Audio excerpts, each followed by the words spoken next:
Hello and welcome everybody. तो मैं चांदनी ठक्कर आप सभी का लेट्स ब्रिंग सत्युग मेडिटेशन में स्वागत करती हूँ। आज हम एक ऐसे टॉपिक पर बात कर रहे हैं जो हमारे मनुष्य जीवन का बेस है। तो हमारी जिंदगी की जो गाड़ी है उसके जो चार पहिए हैं, कौन से चार पहिए? तो तन, मन, धन एंड संबंध।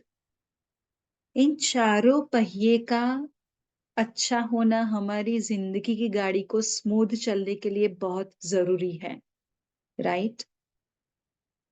तो संबंध एक ऐसा पहिया है कि अगर हमारे संबंध में कोई अप्स एंड डाउन्स हो तो बाकी के तीनों पहिए तन मन एंड धन को भी हम एंजॉय नहीं कर सकते।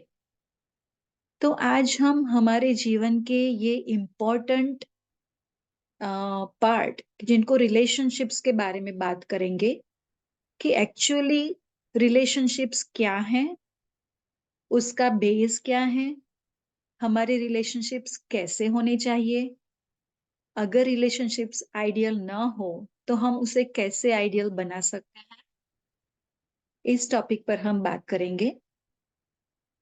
तो जैसा कि हम सबको पता है कि हर एक संबंध का बेस क्या होता है, तो सबसे पहला लव। जब हम लव शब्द यूज करते हैं तो लव का मीनिंग अनकंडीशनल लव है, जो किसी भी रिलेशनशिप में जिसका होना जरूरी है। ऐसी बात नहीं है कि सिर्फ हस्बैंड वाइफ की रिलेशनशिप में ही लव हो। लव यानी कि प्यार, हर एक रिलेशनशिप में प्यार का होना जरूरी है, चाहे वो दो दोस्तों की हो, माता और पुत्र का कोई भी रिलेशनशिप हो, को वर्कर्स की रिलेशनशिप हो। हर एक में एक तरह का प्यार होना बहुत ही जरूरी है, राइट? तो संबंध का सबसे बड़ा बेस है love. Second thing is care, right? तीसरा है रिस्पेक्ट। रिगार्डलेस के रिलेशनशिप कितना स्ट्रांग या कितना चैलेंजिंग है, उसमें से रिस्पेक्ट डिसअपियर नहीं होना चाहिए, राइट? और चौथा है कंपैशन। तो love, care, respect and compassion, ये चारों चीजें हर एक रिलेशनशिप का बेस है। तो जैसा कि हमने आगे मेंशन किया कि लव यानी कैसा होना चाहिए, कि अनकंडीशनल लव। ऐसा नहीं कि आज मेरी बेटी ने मुझे हक किया है तो ही मैं उसे हक करूंगी, राइट? हमारे बीच देयर इज नो कंडीशन कि if she expresses then only I will express. तो जैसा कि हम माँ और बच्चों के रिलेशनशिप में हम इजीली अनकंडीशनल लव को समझ सकते हैं, पर ये अनकंडीशनल लव हर एक रिलेशनशिप में पॉसिबल है, और हर एक रिलेशनशिप में अनकंडीशनल लव ही होना चाहिए, राइट? तो लव कैसा होना चाहिए? अनकंडीशनल। केयर कैसी होनी चाहिए? Without any expectations. ऐसा नहीं कि आज मैंने आपका लंच पैक किया तो कर आपको मेरा लंच पैक करना है, राइट? अगर आज मेरी मॉम के लिए ये किया तो कल मॉम ने मेरे लिए ये करना है। केयर मीन्स केयर, मुझे आपके लिए प्यार है इसलिए मैं आपकी केयर कर रही हूँ, राइट? तो उसमें मुझे ये एक्सपेक्टेशन नहीं होनी चाहिए कि मैंने आपके लिए इतना किया तो आपको भी सामने उतना करना चाहिए, राइट? तो पहले तो unconditional love. Secondly care without any expectations, right? तीसरा है रिस्पेक्ट। जब मैं किसी भी व्यक्ति को रिस्पेक्ट करती हूँ, उनको मान सम्मान देती हूँ, राइट, तो मैं उनको ये बता रही हूँ कि मैं भगवान की बेस्ट क्रिएशन हूँ, और भगवान का बेस्ट क्रिएशन होने के साथ साथ मैं अपने आप का बेस्ट वर्जन बनने की जर्नी पर हूं, राइट?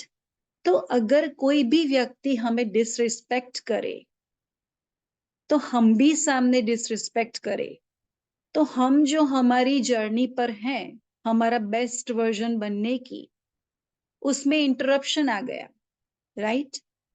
हम भूल गए कि हम हमारा बेस्ट वर्जन बनने की जर्नी पर हैं, क्योंकि हम रिवर्स में बैकवर्ड्स आने लगे।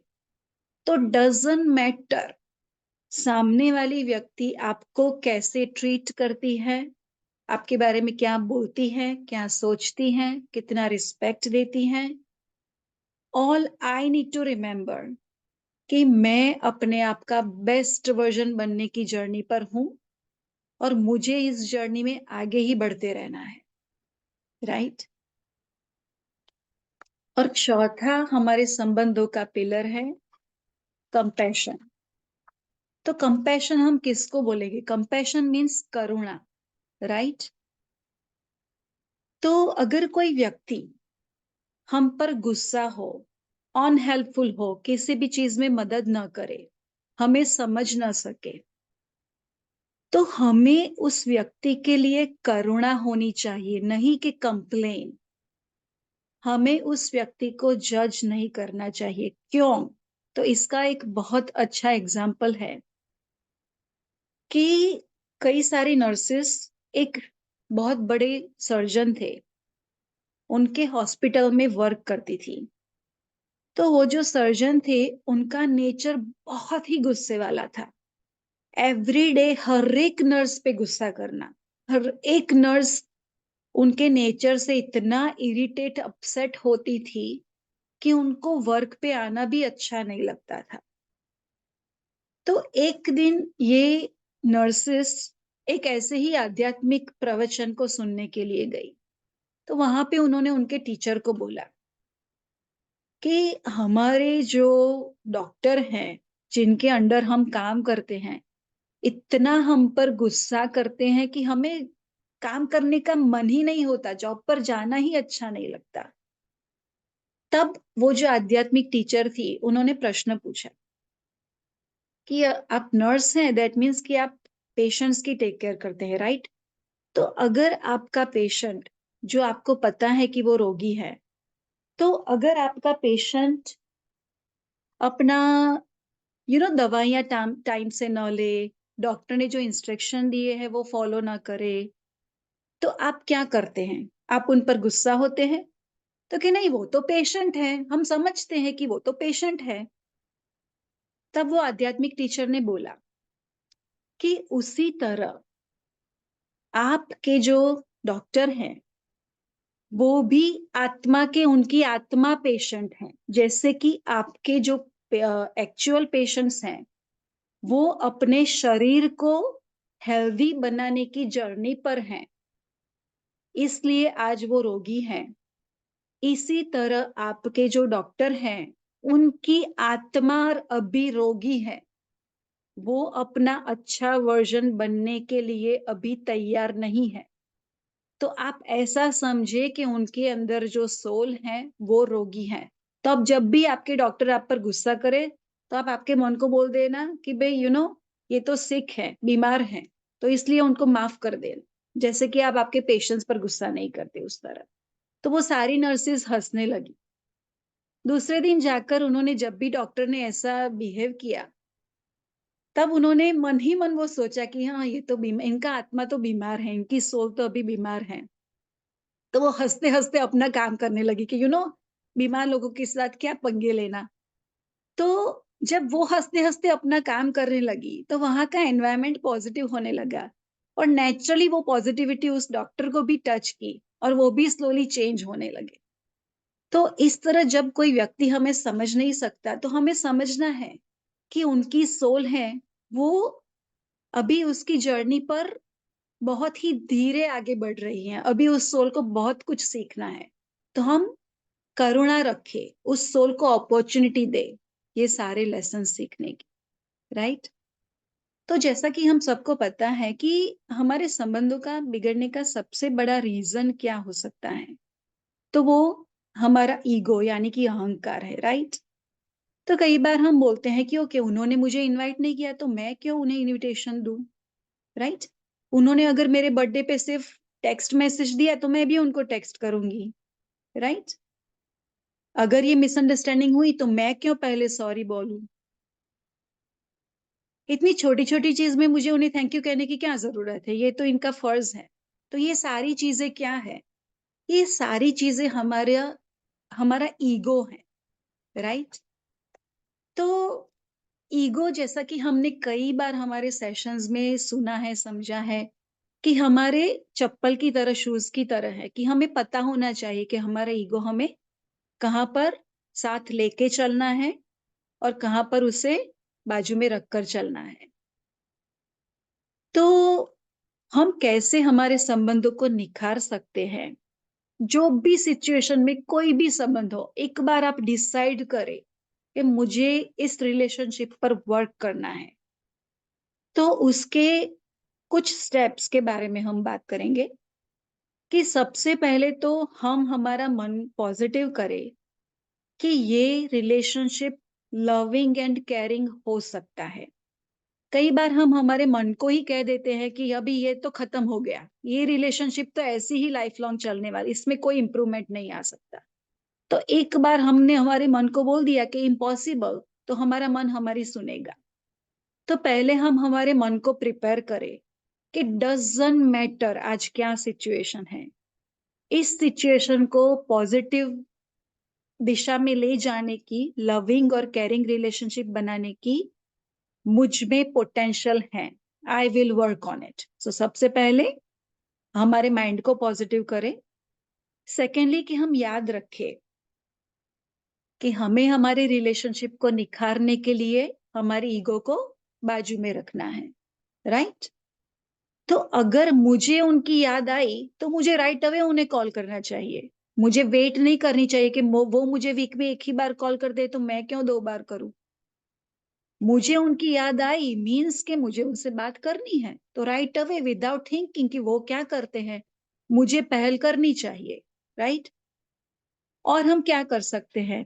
तो हाफ ग्लास फुल वाला दृष्टिकोण जो आप सबको पता है कि एक प्रोफेसर ने पानी का एक ग्लास रखा था टेबल पर, वो ग्लास आधा पानी से भरा हुआ था और कई सारे स्टूडेंट्स को पूछा कि आपको इस ग्लास के बारे में क्या ख्याल है? तो कई सारे स्टूडेंट्स ने बोला कि ये ग्लास आधा खाली है।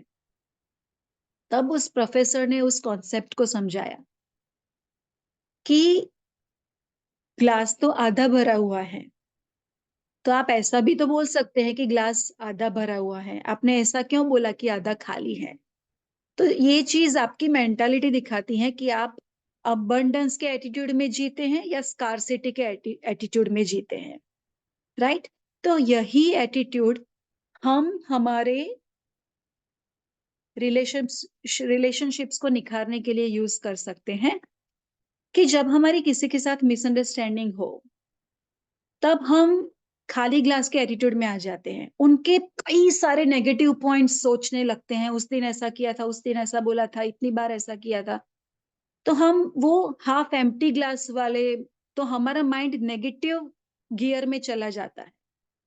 तो तब हमें हमारे माइंड का गियर चेंज करना है और आज तक उन्होंने जो भी हमारे लिए अच्छा किया, छोटी से छोटी चीज़ भी हो सकती है, वो हमें याद करना है कि नहीं उस दिन उन्होंने मेरे लिए ये किया था, वो मेरे लिए गिफ्ट में ये लाए थे, उन्होंने मुझे इतना अच्छा स्माइल दिया था। कुछ भी छोटी से छोटी चीज़ हो सकती है। जिस क्षण आप उनके पॉजिटिव पॉइंट्स सोचना शुरू कर देंगे, आपका माइंड का जो गियर है वो चेंज होकर पॉजिटिविटी में आ जाएगा। फिर आप उन्हें easily forgive, forget and accept कर सकेंगे, राइट? तो these are the few things कि जो हम हमारे जीवन में अप्लाई कर सकते हैं। हमें यूनिवर्स को थैंक यू करना है, इस व्यक्ति को हमारे जीवन में भेजने के लिए ताकि वो हमारा अच्छा टीचर बनकर हमें फॉरगिवनेस, एक्सेप्टेंस, नॉन जजमेंट, मन को पॉजिटिव कैसे करना, वो सारे टेक्निक उस व्यक्ति ने हमें सिखाए, राइट?